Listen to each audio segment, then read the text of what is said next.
My guess is you're a small business owner who is walking over money. I mean, completely walking over money. What do I mean by that? R&D tax credits, research and development tax credits. So many business owners that we look at their tax returns and we are blown away by the fact that they are completely eschewing or not paying attention to tax credits. Now, if you want to just give away money to the IRS or just want to give money away, give it to me, Kenneth French, vastsolutionsgroup.com. Kidding aside, but really, it's unbelievable how many people don't pay attention to the R&D tax credit, especially right now. Artificial intelligence is a big thing, by the way. We've been doing it since 2018. So many people are not applying, or I shouldn't even say, I should say taking the tax credit. The government is giving people who are doing technology money by R&D credits, and people are not taking advantage of it. It's unbelievable. You can even look back 3 years and get back research and development credits. How about that?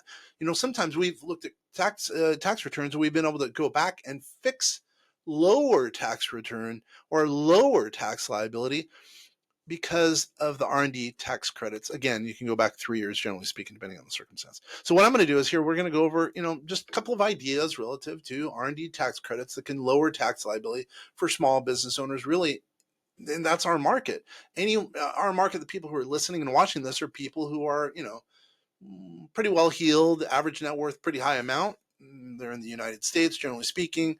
They might have 1 to 5 employees and they want to lower their tax liability and are probably talking or working with a tax advisor, tax professional who just doesn't know some of the kind of sophisticated elements of tax strategy. And that's what we do here at vastsolutionsgroup.com. By the way, we do tax, finance, and artificial intelligence to lower tax liability.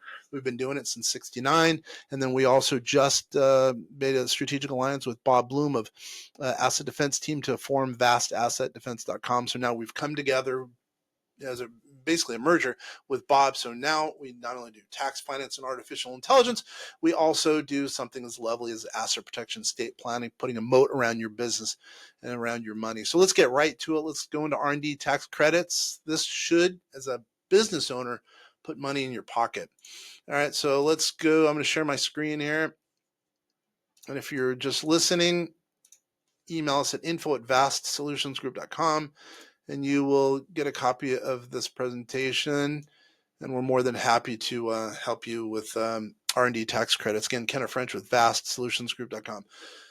All right, this is going to be an interesting topic, mainly because I love going back and saving entrepreneurs money based on really what they didn't know they could have done years ago. By the way, I should also mention all this stuff it's in the tax code. So it's not as though we're, skirting any laws. We're not doing anything unethical. It's all out there in the public to see. Everything that we do is, on the up and up. We do everything morally. We do everything ethically and abide by the state and fed regulations. So let's get right to it. What is an R&D tax credit? It's our IRC 41. It's comparative analysis to what they call a base amount. If you do a bunch of research that's kind of trying to help your business, help maybe a technology that's not in the marketplace, there's a numerous level test, you might be given a credit. Might be basically it's a 1-for-1 credit. You spend $1 on R&D credit or on R&D, you don't have to pay $1 of taxes. Does that make sense? So you spend $1 here, you save $1. It's not a deduction where you, let's say, buy a widget for $1, and if your tax bracket, making up a number, if it's 25%, you save $25 on 25 cents in that example. Does that make sense? Now, a lot has changed with the tax credit, and that's why some people are getting confused by it. But really, they're told, they don't qualify. It's too difficult, right? Because it has changed. It's gotten more now with technology. It's gotten a little bit more sophisticated. But the rules in court cases, the IRS actually quite opposite has made it easier to apply or really to take the tax credit. And it's not, everyone says it's industry specific to technology. That's not the case. You could be a real estate agent who's trying a new technology, and that would be, you could potentially get a tax credit for it. And by the way, also many states have their own version. That's way important. I always forget that. Many states have their own R&D tax credit. Who qualifies? That's the down and dirty. So you can be a business owner if you have employees who've performed qualified activities, research and development, trying to push forward on a company's idea that might not work out, well, that could be eligible for a tax credit. Direct supervision of employees who perform those. So let's say you're a business owner and you are overseeing an employee who's doing, something that would get the tax credit. You, as the employer, are spending time. That time is deductible. Not deductible. Mistake is you could get R&D tax credit. I got to remember that. By the way, outside contractual services, if they're in the U.S., that's very important. Generally speaking, if they're in the U.S., that also would get an R&D tax credit. Any company that does, R&D or software development, mainly software, but R&D, and by the way, the reason I say it's done outside the U.S. because it really depends on the circumstance. Usually, it's for people who are in the United States. And you can be any company. You could have 1 employee, 0 employees, or have a huge revenue. Everyone hears about R&D for huge companies. You can also be small. And here you go. Corporations, pass-throughs, LLCs, family-owned businesses. Like family offices. Now let's go over some R&D industries, which I won't say popular, but they're at least eligible for R&D tax credits. Architectural and engineering, science, right? Manufacturing, if they're doing something unique in the deployment of a new technology. Construction, same thing. Biotech, here you could, aerospace and electronics. So who do you target? Any industry is eligible for R&D, basically. Any industry where they're paying taxes. Startups automatically pretty much get the eligible for small business taxes. And really, if there's a lot of employees and some are working within the scope of research and development. If you hear patents, R&D department, engineers, you can put together, even if you're a small business owner, you have, let's say, a contractor who's helping out with designing, still tax credit. If you as a business make anything, you might be eligible for the tax credit. That's really to think about. If you make anything, and if you have expenses relegated to designing or product development, that is probably would make you eligible for an R&D tax credit. And if you're trying new products, examples of qualified activities.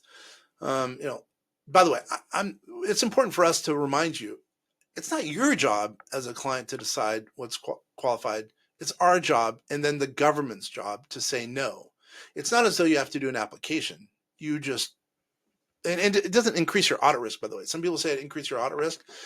R&D tax credit is completely different than a tax return. Now, there's no evidence out there in the hemisphere, or out there in the ecosphere of taxes, that would state that it would increase your audit because you're having R&D tax credits either turned down or accepted. But it's okay if a company is paid for R&D efforts, by the way. Success isn't required. Failure is okay. It really is okay. If the R&D does not work out, it's actually even better. Meaning, what I should say is the result of the R&D doesn't work out, it's better.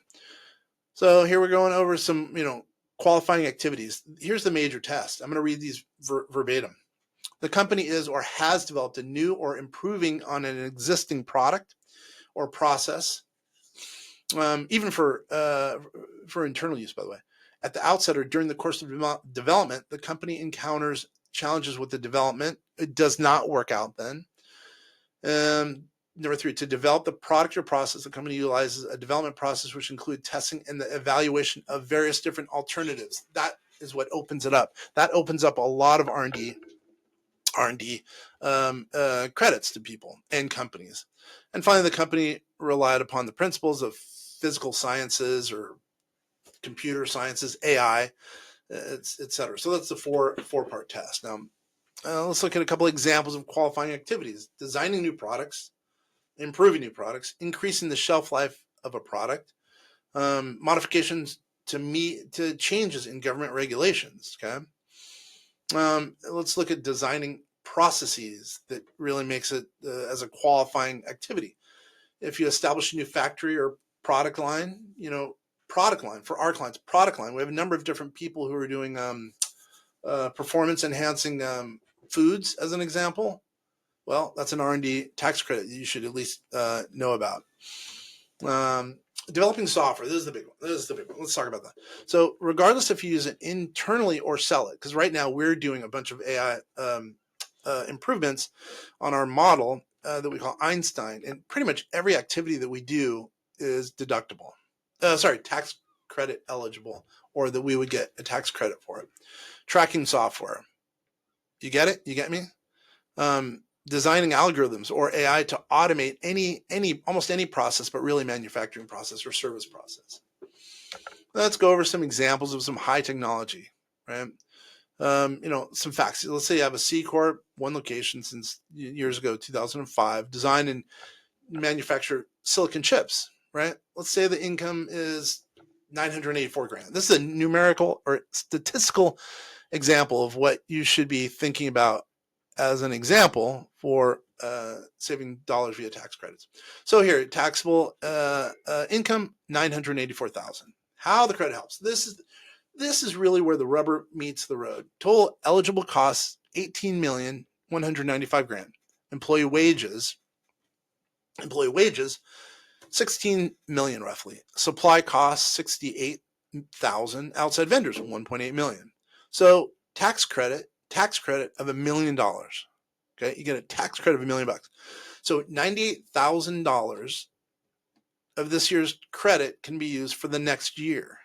Okay, $98,000. So how does the credit help in this case? The R&D credit of $1 million. Okay, $1 million. The unused R&D credit is 98 grand, as I mentioned earlier. Okay, so what is the? I mean, think about that. Whoops. Oh, why did I just do that? I just deleted the page. What's the element there, right? It's the net income. It's the bottom line income. And it's not as though you're going to get audited as a result of all those numbers. What happens is your tax professional puts it on the return, right? There is additional paperwork. It costs you a little bit of money, but the money comes in by far over and above that to net you more money. So let's go over the qualified small business. You got to have less than 5 million in sales and for the payroll tax credit, 5 years old. Okay. And there's a lot of companies in this camp. Can be applied against employer portion of the FICA up to 250 grand a year, right? Unused portion can be used in the following years, going forward. So a common scenario, new company, not making any money, has lots of employees, needs all the help they can get, payroll tax credit. I'm not going to go over the specifics, but bottom line, you save a bunch of money by the payroll tax credit. Let's go over some considerations for you as a business owner. Are you developing or designing new products? Yes or no? Are you improving existing products? Yes or no? Are you using software development? Yes or no? Probably you are, by the way, especially if you're doing AI. Has your product improved at all based on the research you've done? Okay, now you're getting where I'm going. The R&D tax credit can reduce your federal income tax and or payroll tax. By the way, as a reminder, some states offer this same tax credit. So, and you can combine them, by the way. It's not as though you can only have one. You can have state and federal tax credits. And there's no limit. So let's go over the additional value. There's expirations, they differ federally. So you got to look at the different scenarios of what tax credits to take and when to make sure it makes sense. And sometimes it does make sense to go looking backwards 3 years, and sometimes it makes sense to use those going forward. So, you have to talk to your advisor about some of the specifics there. I'm not even going to go over the basic case studies, but it's obvious that it works out on a net basis to at least look at R&D tax credit. I'm going to jump forward a little bit. I'm not going to talk about some of the other tax credits that are available. R&D tax credits it's just something that so many people don't think about, that it makes sense to at least think about and go talk to your advisor. Now, I'm going to go over. I put together a checklist for identifying tax saving opportunities, and I looked at the most valuable one, R&D tax credit. Architects, they without a doubt, especially now, should be looking at R&D tax credits. Engineers,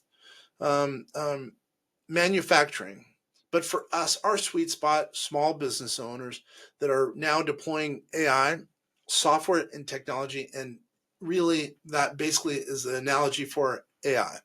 If you're using AI in any shape or form or fashion, you should without a doubt, be looking at applying for the R&D. Again, I keep saying applying. You should be taking the R&D tax credit. Now, what I'm going to say is this has been a huge deal. You stayed with us this long learning about tax credits, but I think now that you're figuring out that, whoa, wait a minute, I can save some dough because I'm going to look at these R&D tax credits. Now, not only is this idea a good one, we have a lot of other ideas. I just recently did a presentation on 453As. If someone's selling a business, they can lower their tax liability on defined benefit on captives. Money doesn't have to go from the business owner to an insurance company. Instead, it could go from the business owner to the business owner, their own selves, in effect. A lot of ideas. We've been around since 1969, so some of the specifics of what we're doing are trying to lower tax liability for business owners legally, ethically, and morally by basically researching whatever the big companies are doing. We're trying to bring it down to the little company, the small entrepreneur, the ma and pa, who are making, well, still a pretty good amount. Ma and pa is pretty rich, would be pretty rich, by the way. But at the same time, they're not getting the consultation they need. R&D tax credit's one of them. And as I mentioned, 453, and there are so many things that the small business owner is not learning when they're looking at taxes. They're not, and taxes are going to be one of the biggest expenses. So if you could lower that expense by, spending just a short amount of time looking at your taxes, at your finances to lower your tax liability, you'll be that much better off. I wrote a book, free bonus for you, The Entrepreneur's Manifesto, a collection of smart financial advice. Email us at info@vastsolutionsgroup.com, info@vastsolutionsgroup.com. Free copy of your book, going to be sent very quickly. And by the way, as a matter of fact, if you have any questions, if you need any help as a result of you watching this video, listening to this video, 30 minutes free. We're not going to charge. We will help you go over your R&D tax credits. We will talk to your accountant. Your professional advisor probably doesn't know about R&D tax credits to the extent we do. We can help he or she half an hour. So you're going to get 2 bonuses by sticking with us here. The Entrepreneur's Manifesto is a collection of smart financial advice, and a half an hour we'll talk to your professional advisor, or we'll talk to you about your specific situation. My name is Kenneth French. I'm with vastsolutionsgroup.com. Again, we've been around since '69. We're here to help you. We love getting referrals, so if you know of someone else who can benefit from this, we love it. And more than anything, thank you for taking the time to listen and watch this. It's been a pleasure. Once again, Kenneth French, I'm out.